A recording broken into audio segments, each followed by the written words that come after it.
toutes et à tous, c'est Alban, Léa et Agathe. Aujourd'hui, c'est reparti pour une nouvelle interview. Aujourd'hui, nous accueillons Madame Konieczny, professeure de français au Collège Charlemagne, mais également professeure d'histoire-géographie, pour nous parler de la sortie de son livre. De quoi le livre parle-t-il? Alors, déjà, merci à tous. Merci de m'avoir accepté cette petite interview. Alors, je vais vous rappeler le titre de mon livre. Le titre de mon livre, c'est « Je mourrai s'il le faut, fidèle à ma patrie, la correspondance de Philippe Lebas, député à la Convention nationale ». Donc, normalement, comme chacun d'entre vous l'ont vu en quatrième, avec la Révolution française, d'accord, qui est au programme, vous avez étudié la Convention nationale. Et la Convention nationale, qu'est-ce que c'est? Et bien justement, c'était nos députés à nous de la Ve République. Et ici, dans ce livre, je parle de Philippe Lebas. Philippe Lebas, il représentait qui? Il représentait le Pas-de-Calais, tout comme un fameux révolutionnaire que vous connaissez bien, Maximilien Robespierre. Donc Maximilien Robespierre, il est très connu parce qu'il a beaucoup pris la parole, d'accord? Il a fait beaucoup de discours, mais Philippe Lebas, justement, il n'est pas du tout connu pour la plupart d'entre vous. Pourquoi? Mais justement, il n'a jamais parlé à cette convention nationale, d'accord? Il gardait ses opinions pour lui, mais surtout, ce qui était intéressant dans mes recherches, c'est qu'il a laissé derrière lui plus de 140 lettres. 140 lettres dans lesquelles il raconte son quotidien en tant que conventionnel. Donc auprès de Robespierre, auprès de Saint-Just. Saint-Just, pourquoi? Parce qu'il était missionnaire également aux armées. Je ne sais pas si vous avez vu les missionnaires, mais les missionnaires, c'est ceux qui étaient envoyés dans les différentes régions pour diffuser les idées nouvelles de la République. D'accord? Donc, le dernier ouvrage qui est sorti sur Philippe Lebas, normalement, il datait de 1901. Autrement dit, personne ne parlait nuit. Et encore, le livre de 1901, c'était un membre de sa belle famille. Autrement dit, vous voyez qu'on avait très peur de parler de la Révolution française. Même encore maintenant, ça reste encore un sujet assez tabou. Donc, ce livre de 1901, il avait recouvert plus de 100 lettres. Et moi, dans les archives départementales du Pas-de-Calais, ce qu'il y a de nouveau, c'est que j'en ai trouvé 40 nouvelles. Et 40 qui sont bien virulentes à propos de la mort du roi, à propos de la mort des Girondins, d'accord? Parce qu'il faut savoir que Philippe Lebas, c'est aussi un montagnard. À quel public le livre s'adresse-t-il? Alors, j'ai voulu faire un livre assez facile d'accès. Normalement, la première partie, elle est assez difficile à comprendre, donc c'est plus pour un public universitaire, de professeurs. Mais la deuxième partie, justement, elle est faite pour vous. Pourquoi? Parce que c'est une retranscription de toutes les lettres. Donc si vous voulez un aperçu de la vie quotidienne, de la Révolution, la violence qui monte petit à petit, la radicalité aussi qui est en jeu, et ben ça, vous pouvez le comprendre, d'accord? Parce qu'il parlait comme vous et moi, d'accord? Le français de 1789, c'était le même qu'aujourd'hui, il y a quelques exceptions près. Donc la deuxième partie, si vous voulez lire le livre, commencez par la deuxième partie et après lisez la première qui est vraiment l'analyse des lettres. Pourquoi l'avez-vous écrit et quel message veut-il faire passer? Alors pourquoi je l'ai écrit? Ben, tout simplement, je l'ai écrit dans le cadre de mes études. D'accord? Il faut savoir qu'à la base, c'est parti d'un mémoire de master. Donc le master recherche. D'accord? Donc on effectue un mémoire. Il faut apporter de nouvelles choses dans la recherche. Et ici, la Révolution française, elle est très très peu appréciée. D'accord? Il n'y a pas grand monde qui l'apprend, parce que tout simplement, tout le monde a des préjugés, tout le monde a la légende noire en tête. Enfin, je pense que vos profs d'histoire, ils vous ont dit, voilà, Robespierre, c'est le gros méchant, d'accord, qui a tué plein de monde, qui a instauré la terreur, alors qu'il n'y avait pas que lui, d'accord?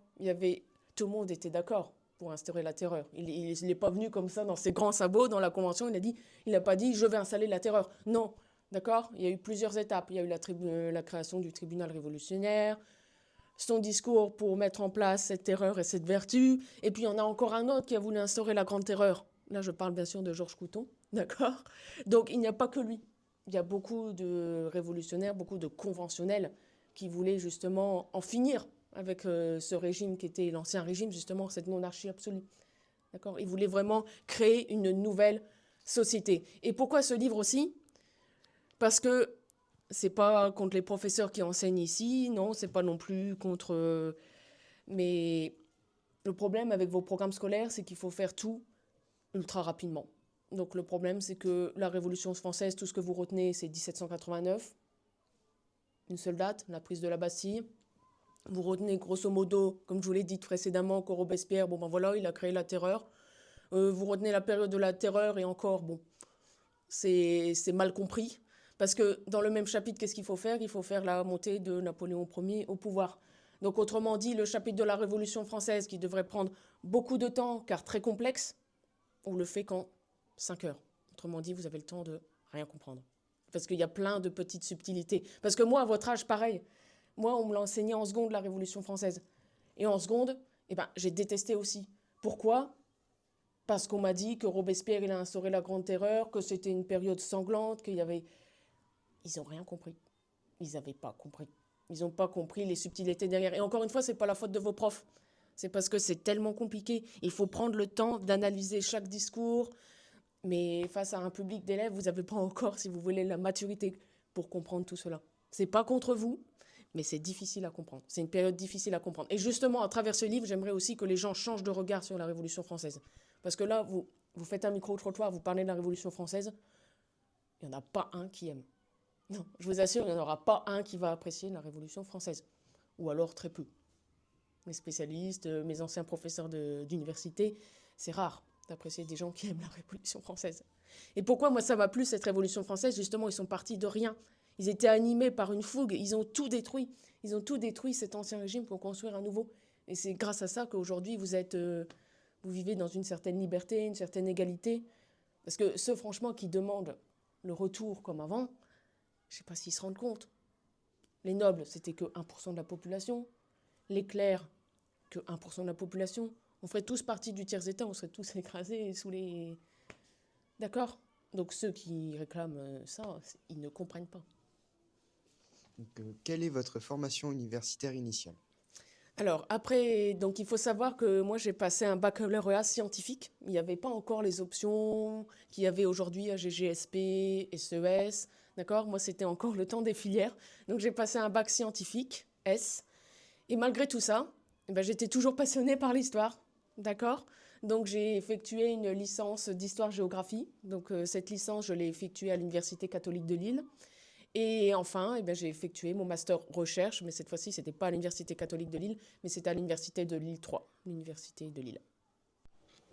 Merci pour vos réponses. Nous vous rappelons que le livre publié aux éditions Le Lise-Bleu est disponible en ligne à Cultura, Applebox, la Fnac, le Furet du Nord et Amazon.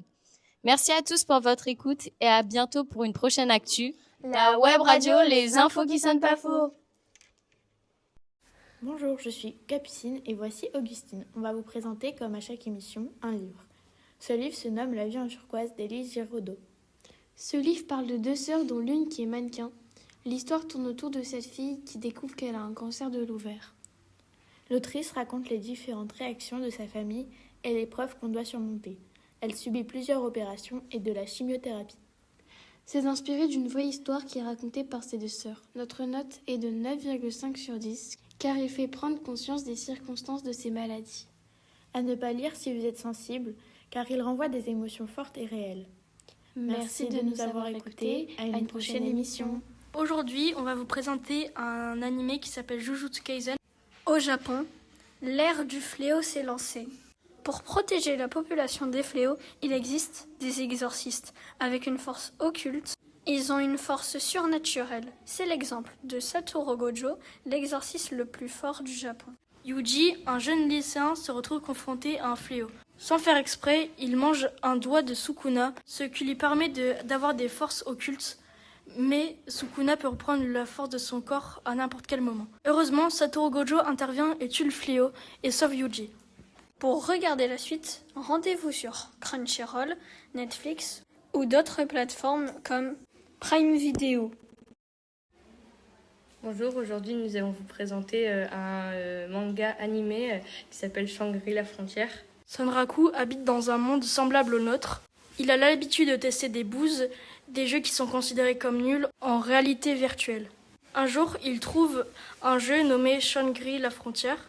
Il n'est pas considéré comme une bouse, mais il décide quand même d'y jouer. Sur le jeu, il décide que son avatar sera équipé d'une tête d'oiseau et sera torse nu. Il apparaît dans une forêt torse nu et son but est de tuer les 7 suprêmes, ce sont les créatures considérées comme imbattables.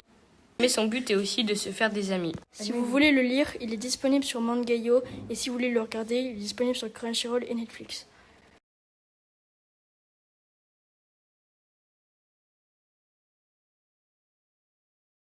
Hello, welcome to my podcast. Catherine Parr, the queen who survived. Catherine Parr was born in August 1512. She was a very intelligent woman, a talented writer. Catherine Parr married King Henry VIII on July 12, 1543.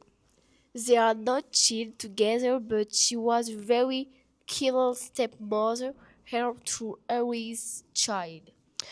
Henry chose to marry her because he was old and sick. Catherine survived King Henry after he died in 1547. She married her fourth husband, Thomas Seymour. She died in September 1548 after giving birth to her daughter Mary Seymour. Her full name was Anne of Cleves, born the 28th of June 1515 at Düsseldorf. Anne was the second girl of Jean III and of the Duchess Mary of Juliusburg. His full name was Henry Tudor. He was born the 28th of June 1491 in Greenwich, in England. His parents were Henry VII and Elizabeth of York. After the death of his third wife, Henry VIII wanted an alliance with Germany through his fourth marriage. So, he composed the portrait of Anne and his sister Amelia. Henry chose Anne of Cleves for were the fourth Queen of England by a tract the 4th October. Unfortunately, after had sold Anne in reality, he was disappointed by her appearance. Furthermore, he spoke only German and not English. For this reason, he cancelled the marriage. After cancelled, Henry and Anne became friends. Divorce, beheaded and died, divorce, beheaded, survive, and ended the 8 away wife, some might say Anne won the life. Thank you for your listening, and see you later for a next histories. Goodbye. Hello, her name was Jane Seymour. She was born in 1508 and died in 1537. She came from a noble family in England. She worked as a lady in waiting for Queen Catherine of Aragon and Queen Anne Boleyn. Jane married King Henry VIII in 1536. Henry married her because he wanted a son. In 1537, Jane gave childbirth to a boy named Edward. Sadly, she died a few days after the childbirth, but her son survived and became king later. Jane was Henry's favorite wife, but she lost her young life.